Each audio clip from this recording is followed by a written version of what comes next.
Hello, I'm Jim Mars, author of Crossfire, The Plot That Killed Kennedy. Since 1976, I've taught a course on the assassination of President John F. Kennedy at the University of Texas at Arlington.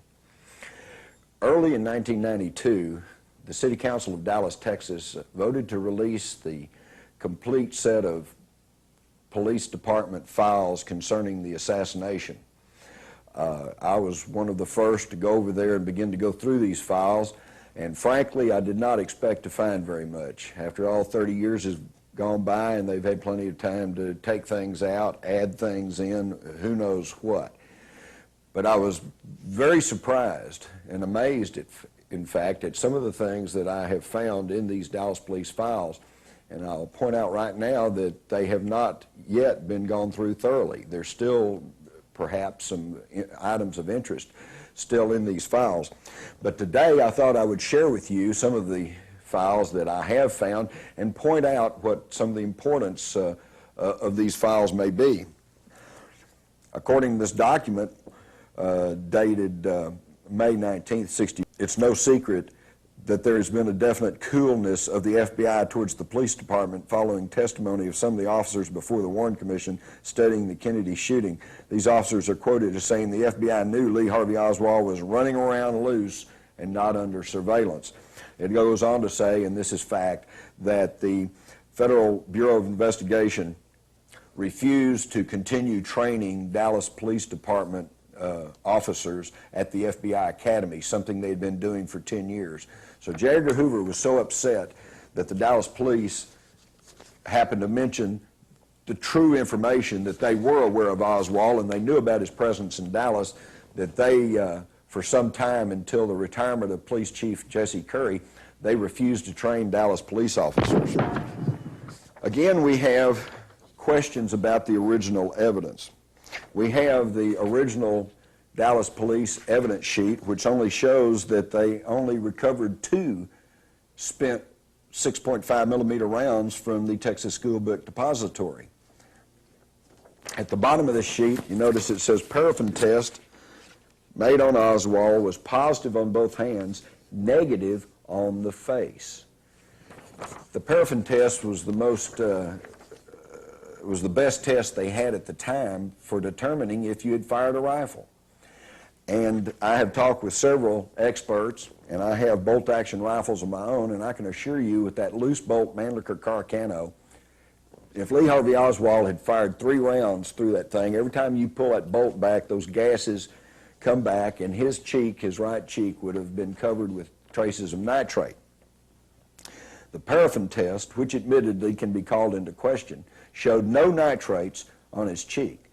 Now, what's most significant about this and the paraffin test is not the test itself, but the fact that when this evidence sheet was reproduced in the Warren Commission volumes and presented to the American public, they had deleted the line about the paraffin test. They simply didn't tell us about it.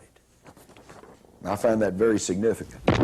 Another thing that I found very interesting was the fact that there's several reports in the Dallas Police file, again linking Lee Harvey Oswald and Jack Ruby. Here a source says he talked with a mechanic who worked on Jack Ruby's car, and this mechanic says that Lee Harvey Oswald drove Jack Ruby's car into his garage to get worked on. Maybe it's true, maybe it's not. Here's a college kid who said that he was working at a health club and met Jack Ruby and was handing out cards for the Carousel Club, Jack Ruby's club, and that he was introduced by Jack Ruby to a man that he swears was Lee Harvey Oswald. And this was pretty much confirmed when the Dallas Police went to check on this, talked to the manager of the health club, and he said, yeah, Jack Ruby was in there all the time. In fact, tried to fix him up with a date with one of his strippers. None of this, of course, was ever mentioned in the Warren Commission. None of this was ever followed up on. They also had a report citing a Dallas cab driver named Raymond Cummings who had contacted Jim Garrison during the time of his investigation and said that he drove Lee Harvey Oswald and David Ferry, a man who figured prominently in Garrison's investigation in New Orleans, and a third man to Jack Ruby's club. Now, one of the most intriguing documents is a lengthy copy of a report from a Fort Worth attorney who was representing one of Ruby's dancers, and who on October the 4th, more than almost 2 months prior to the assassination, was in the Carousel Club talking with his client when Jack Ruby and a man that this attorney identifies as Lee Harvey Oswald sat in the booth next to them and carried on a conversation. Strong evidence indeed that Ruby and Oswald were somehow linked together, but of course the two federal investigations have always maintained that they had no connection and didn't know each other. Perhaps some of the most startling information to come out of the Dallas Police Files were these 3 arrest reports on the so-called 3 tramps who were arrested in Dealey Plaza. For years, we've known about these men because of news photographs. Right on up until 1992, there was nobody who could positively identify these 3 tramps. But now, according to these 3 police reports that were found in the Dallas Police Files, we are told that the 3 tramps are Harold Doyle, John Forrester Gedney, and Gus W. Abrams.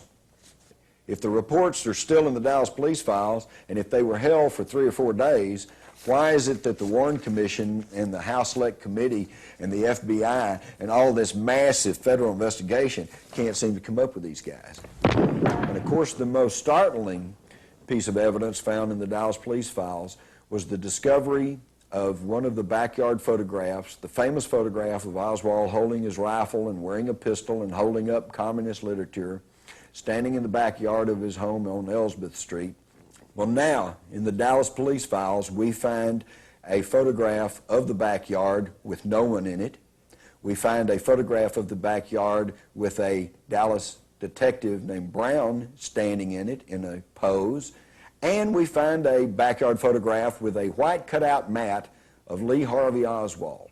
This would be the in-between step from taking a photograph with no figure in it to a photograph with a picture of Oswald superimposed over the backyard, exactly as he told the Dallas police.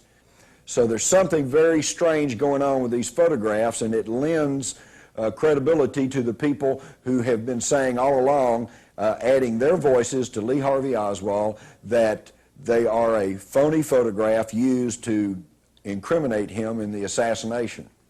So as you can see, there's plenty of information in these Dallas Police Files, and there may be more yet to come.